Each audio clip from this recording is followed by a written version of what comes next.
You're watching Toyota Sports Extra. Welcome to Toyota Sports Extra on ABC 10. I'm Lina Washington. He's Kevin John, and we've got another stacked show for you tonight. 1 week into NBA free agency, and already the league looks completely different. We've got the latest on the major moves shifting the dynamic in the NBA. Oh, yeah, and the Kings have been busy with the California Classic in town this week. We've got radio analyst Henry Turner in the house to break down the NBA and the 916. Everyone who stepped up and played in this tournament is just, a testament to the will of this team and the strength of this team as individuals, and then obviously collectively. They're the Golden Girls of women's soccer once again, and a NorCal native leading the United States to glory in the World Cup. That is our top story tonight. Kicking butt and taking names. That is what the U.S. women's national soccer team does. Today, the defending World Cup champions facing the Netherlands in the FIFA World Cup Championship in France. And for the fourth time since 1991, the American women have proven to be the best in the world. The United States setting records and becoming the gold standard for women's soccer worldwide. Total dominance throughout the tournament. No scoring after the first half of play. The Americans have been on fire in France with 4 players scoring at least 3 goals throughout, but it was Reading native and captain Megan Rapinoe scoring the first goal of the match off a penalty kick in the 61st minute to put the U.S. on top. The 34-year-old earning the golden ball for top player in the entire tournament and the golden boot as the top scorer. Then Rose Lavelle scoring 8 minutes later. She's the youngest player on the team, and she puts the team up 2-0 just like this with a beauty, making it look easy. The United States never trailing throughout the entire World Cup, and a 2-0 victory capping off back-to-back World Cup championships for the United States, bringing back 4 Women's World Cup titles, and that is a record.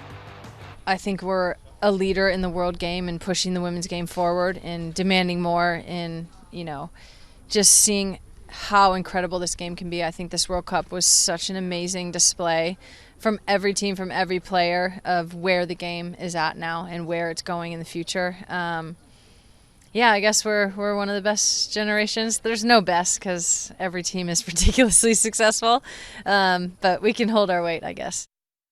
Yeah, that's an understatement. The U.S. women's national soccer team making a lot of history throughout the World Cup, setting a record for goals scored with 26. They're riding a 12-game World Cup winning streak dating back to their last championship in 2015. Jill Ellis becoming the first coach to lead a team to 2 World Cup titles, and the U.S. joining Germany as the only teams to have gone back-to-back as World Cup champions. An incredible achievement for those women who deserve to get paid what they have earned, and they have got the support of millions around the world. Even here at home, World Cup fever was real, right, Kevin? Oh, yes, Lena. I'm still feeling it. Now, earlier this week, we saw watch parties outside the Golden One Center for the World Cup semifinal match. And today, bars, restaurants across the country were completely lit. Now, here in Sacramento, the city's passion for soccer was on full display with fans pouring in to watch the Women's World Cup. Our own Becca Halberger takes us inside a watch party at Costanza's in Midtown for the championship celebrations. Come on! Chrissy Gates watched the Women's World Cup final at Costanza's bar in Midtown Sacramento. USA! USA! But she watched the games leading up to it from a seat more than 5,000 miles away. I just came back from 10 days in France at the Women's World Cup. She says watching the U.S. beat France on French soil in the quarterfinal was ridiculous. It was insane. Gates is a member of the Tower Bridge Battalion, the Sac Republic Football Club's rowdy and passionate cheering section. Oh! That's a high kick. That's kicking her in the ribs. But the game against France was a whole different level. I couldn't hear myself think. And then to turn around, take them out, and then watch England. And it was a total different game. It was like, all right, we've got this. She's a fan of Reading native Megan Rapinoe, not only because the purple-haired athlete is a fellow Northern California and one heck of a soccer player. Seeing her live is just so impressive. But also because of what Rapinoe is doing for women in sports, like calling out inequalities between men and women athletes' pay. I'm glad that she is outspoken. I'm glad that she's putting, women's sports on the front page. Being a teacher, women's sports have not been on the front page. I teach PE. Any kind of spotlight is going to be helpful. Oh, there's a lot of love in this town for her. There's people that met her. A lot of love for Megan Rapinoe in this town. Farmer is president of the Sacramento chapter of the American Outlaws, with chapters and members all over the U.S., and all in support of the women's and men's national soccer team. Again, we're just trying to grow the sport, and you can hear the excitement. You can really hear the excitement. It's just fantastic. We all love soccer. A love you can feel here in Sacramento.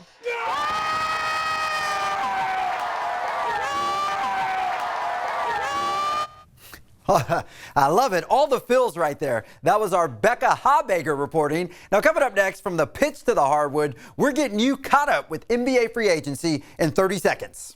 Well, it's a new look NBA, and it's no secret that Kawhi Leonard, one of the biggest stars in the league, likes to keep a low profile. And this year's NBA Finals MVP became the focus of free agency this week. But in true Kawhi Leonard fashion, the news came quietly just after 2 in the morning on Saturday on the East Coast. The NBA's moratorium lifted Saturday morning, so all of these moves becoming official. The Wild West becoming the Kawhi Wild West. LA is now home for Kawhi Leonard in more ways than one.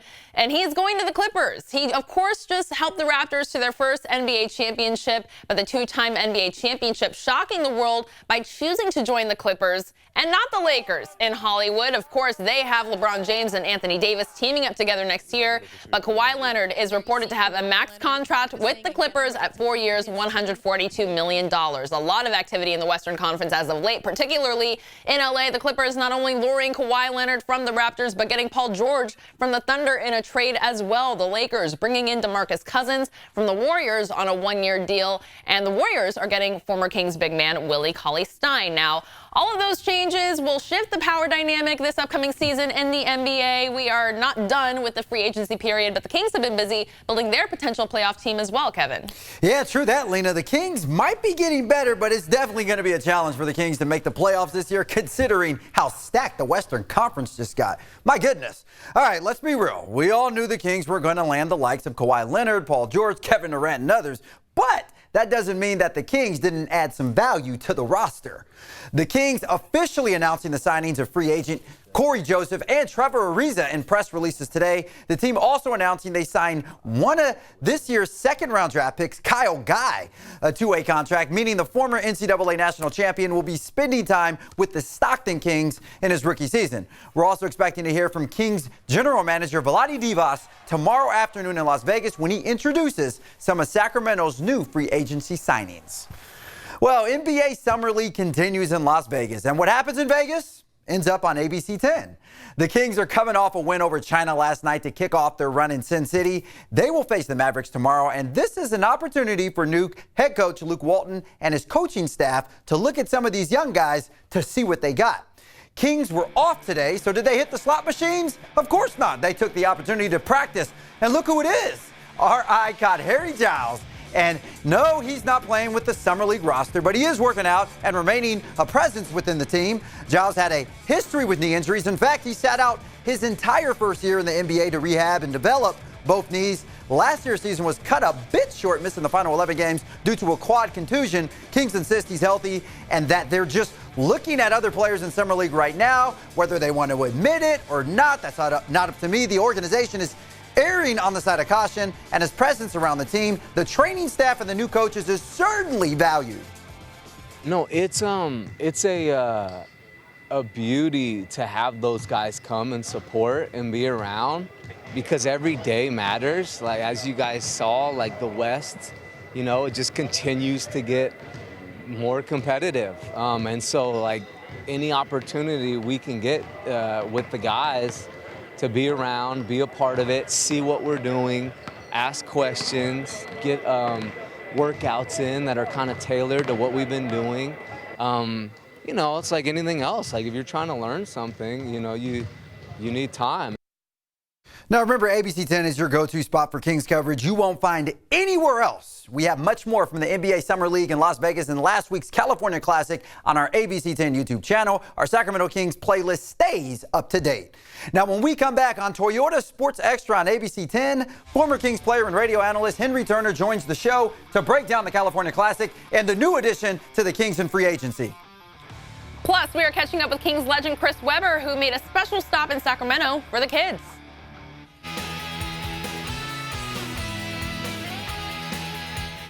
This week's Toyota Top Play comes to us from 15-year-old Coco Gauff, the breakout star of Wimbledon, battling through a comeback for the ages to continue her run at a Grand Slam. She's already knocked off Venus Williams, and she is taking the tennis world by storm. That is enough for our Toyota Top Play. You can see his number 4 jersey hanging from the rafters at Golden One Center. To kick off this year's California Classic, the Kings, in partnership with the Build Black Coalition, hosting a mentoring session for area kids, led by a local legend, Chris Webber. I just love Sacramento. The story, everyone knows I did not want to come here. I did not want to play here. And I hope everyone knows that the people and this culture made me want to stay, and I love it forever. So that's why I'm back. I'm going to continue to be back. The purpose of today's session: create career vision boards and motivate these young people looking to join the workforce or pursue higher education. Hopefully, what I say will have more of an impact than who I am. Hopefully I encourage them to just be unique and find something they love and understand that the road is going to be difficult at times, but you have to persevere and believe in yourself. Webber spent most of his NBA career here in Sacramento, but this isn't the first time we've seen C-Web come back to Sac to work with local kids. Last October, he delivered a powerful message to students at Sac State, and the future NBA Hall of Famer is still beloved here in the 916. Welcome back. It is always a pleasure catching up with Kings legend Chris Webber. Whenever he's back in town, we have much more with him on our ABC 10 YouTube channel. But right now we have another former Kings player joining us. You can hear him on Sports 1140 KHTK as a radio analyst for the Kings. But he is our friend Henry, the High Flyer Turner, joining us once again. But it was a busy week. We saw you a couple times out at Golden One Center. Yes, at the California Classic, man. Yeah. I mean, how great was that to have NBA basketball in July? Yeah. Warm weather, Yep. doors open, concert. I'll tell you what, you have to take your hat off to Rana Diva and the Sacramento Kings organization. They put on a great showing. Yeah, 45,000 people over 3 days. And we, of course, got our first looks at Kyle Guy, Justin James. Did you have any initial takeaways from your first looks at our second-round picks? The first night I watched them play, I just want to see the guys go up and down. You really can't evaluate too much in Summer League. You really can't, watch a guy play 1-2 games and then determine how he's going to be. The things that I look at when I watch young players, I want to see, do they make the right move? Are they going to make the right rotation? Are they hesitant in making shots? I just want to see how they go up and down the floor. And Kyle Guy, he stepped up his game in the second game. I mean, he really came out and showed why, he's who he is and how he got drafted and knocking down that three-point shot. Yeah, no, I totally agree. I mean, I was watching him play last night against China, I believe it was, and same thing. You see he has a really good command of the ball. Obviously, he's an offensive threat. He can put the ball in the hoop, but just seeing him come into his own and just kind of take charge, kind of like a floor general, was really refreshing to watch. So, the thing that he has going that's a negative for him is that the Sacramento Kings really have their core at that 1 and 2 position. So it's going to be hard for a second-round draft pick to really find his way into the rotation or really find his way onto the basketball floor. But then again, once again, we seen last year, injuries play a part. So, he's going to have to wait for something like that to happen. Always be professional, always be ready, because when his number is called, he has to show what he can do. Among one of the free agents that we're expecting to see in a Kings uniform next season, Trevor Ariza, Corey Joseph among them. Your reaction to some of these new additions to the Kings? I love the guys that they picked up, because what you have to understand is for the Sacramento Kings, they have their core group. They have their young guys that they're going forward with. Now it was all about just picking up a couple of free agents, a couple of high basketball IQ guys to bring in and help these guys along. The good thing about it, when you have a Trevor Ariza coming in, Trevor Ariza already has a championship. Right. He's played on very good basketball clubs. He knows who Trevor Ariza is. He's not coming to try to reinvent the wheel. Same thing with Mr. Deadman, and same thing with Corey Joseph. Corey Joseph played for Greg Popovich in San Antonio for some time. So these guys know exactly what they can bring to this team. We want to thank our friend of the show, Henry Turner, again from Sports 1140 KHTK. We have much more coming up right here. Coming up next on Toyota Sports Extra on ABC 10. The Midsummer Classic is almost upon us. We'll take you out to the ballpark as the first half of the baseball season comes to a close. And the countdown to fight night is on. ABC 10's catching up with one of the featured fighters taking the Octagon at Golden One Center next weekend. You're watching Toyota Sports Extra. All right, how about some baseball? Giants looking to stay hot in July. Story of this game for the first 6 innings was Jack Flaherty. The Cardinals pitcher had a no-hitter going into the bottom of the 7th until Evan Longoria says, "I got your no-hitter right here, partner." Longoria breaks up the no-hitter with this no-doubter to left field. Now, believe it or not, that was the only run of the game. Giants defeat the Cards 1-0. They have now won 6 out of their last 7 and headed to the All-Star break feeling pretty good. Oh, it's a different vibe. There's no getting around it. And winning brings that, but what along with that are big hits. You know, I've said that. That brings energy. We've been swinging the bats better. Now we got shut down today from a good pitcher, but you know, you still have that feeling that you're going to win the ball game, and it's a good feeling. But I mean, you can feel the energy in the clubhouse and in the dugout. Always a good feeling when you're winning. Now, up next for the Giants, they enjoy 5 days off for the All-Star break before heading to Milwaukee for a 3-game set against the Brewers. Now, as far as that other team from the Bay, the A's have been pretty hot as well. Now, coming into today's game, the A's have won 6 out of their last 8 games. A big reason for that, Lina, the long ball. Hey. They have been killing it during the last 11 games. They've gone yard at least once, and Matt Olson made sure to extend that streak today. A's lost to the Mariners last night, so of course, payback was on the minds of the Athletics and on the bat of that guy right there, Matt Olson. In the top of the first, Olson belts a 3-run jack to right field. Now, what makes that homer right there so special is that it's the 12th consecutive game that the A's have hit at least one homer. Now, it also gives the A's 145 homers before the All-Star break, which is a franchise record. A's had a 6-0 lead in the second. They go on to take this one 7-4. They steal 2 of 3 games from the Mariners during the series. All right, now the UFC coming to Sacramento this week, calling Golden One Center home for UFC Fight Night on Saturday. Aspen Ladd, a Folsom native, will be the main event, but a lot of intrigue of this event going into the co-main event of the evening, where Sacramento's Uriah Faber, the UFC Hall of Famer, will end his retirement at 40 years old to face rising star Ricky Simon in the bantamweight division. All right, Faber retired in December of 2016, if you'll remember, after defeating Brad Pickett here in his hometown. His first UFC fight event here inside the Golden One Center. Now he is returning, and he actually already catching the eyes of Henry Cejudo, the champion of both the bantamweight and the flyweight divisions. But the question remains, why at 40 years old would Uriah Faber want to return to the octagon? Well, our own Sean Cunningham met up with him to talk about his comeback and asked, very simply, why now?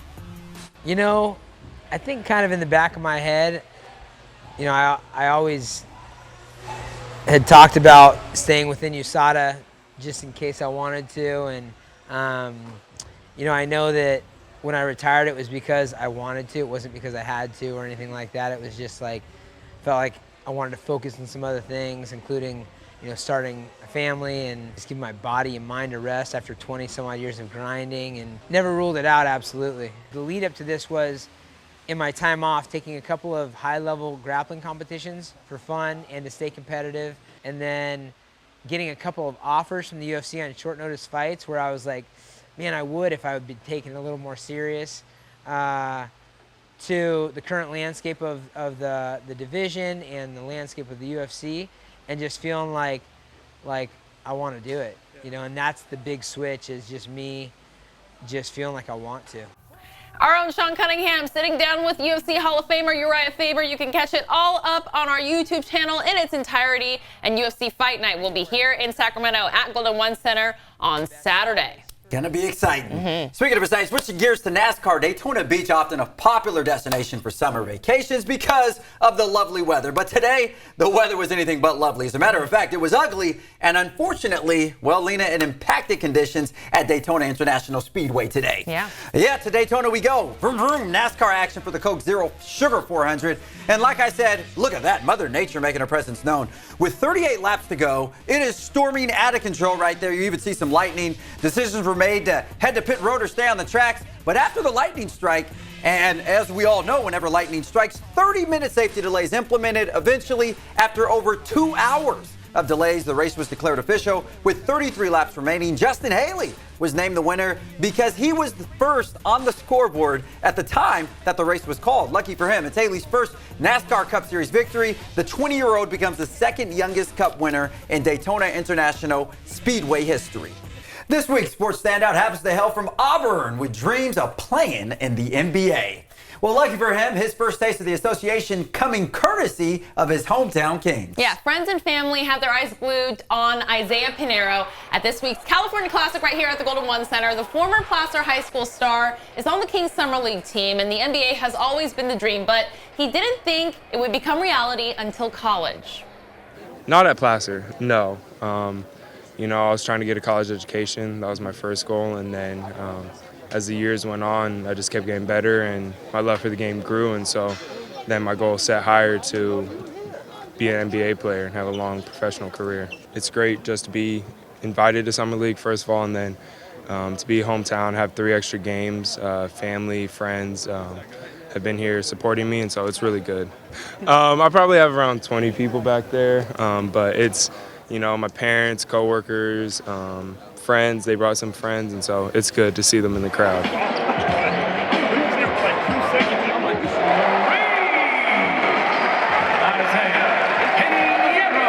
You know, it's a great opportunity for me. I just want to be myself, be aggressive, and just prove that I can play at this level, prove that I belong here. You know, I've worked extremely hard to get to this point, and so I think after this experience, whatever happens, it's just going to keep motivating me to get back to this level. You know, this whole experience is surreal, being here, being hometown, but I mean, you have to soak it all in, but at the same time, you have to, I feel I belong here, so it can't be starstruck, you know, at everything. So it's a crazy story, but, you know, hard work and perseverance, and never giving up, and so a lot of hard work to get here. Congratulations, Isaiah. We've got much more sports standout stories like that and much more from the California Classic on our ABC 10 YouTube channel, at the sports page at ABC10.com, of course, and we are back in 30 seconds. All right, well, this was the scene outside Golden One Center on Monday night. As you can see, quite lit there. The fans are calling this space King's Landing now instead of Doco Plaza, and I think it works, honestly. A post-game concert from Grammy Award-winning hip-hop artist T-Pain. Yeah, he had fans so hype. I was there, and the ground below us was literally shaking. I don't know if it's the bass, I don't know if it's the booty work happening in the crowd, but the people were having the blast. Right now, we're going to send you out with some of the post-game jams from T-Pain right here in Sacramento from the California Classic. We will see you back here for Toyota Sports Extra on ABC 10 next Sunday.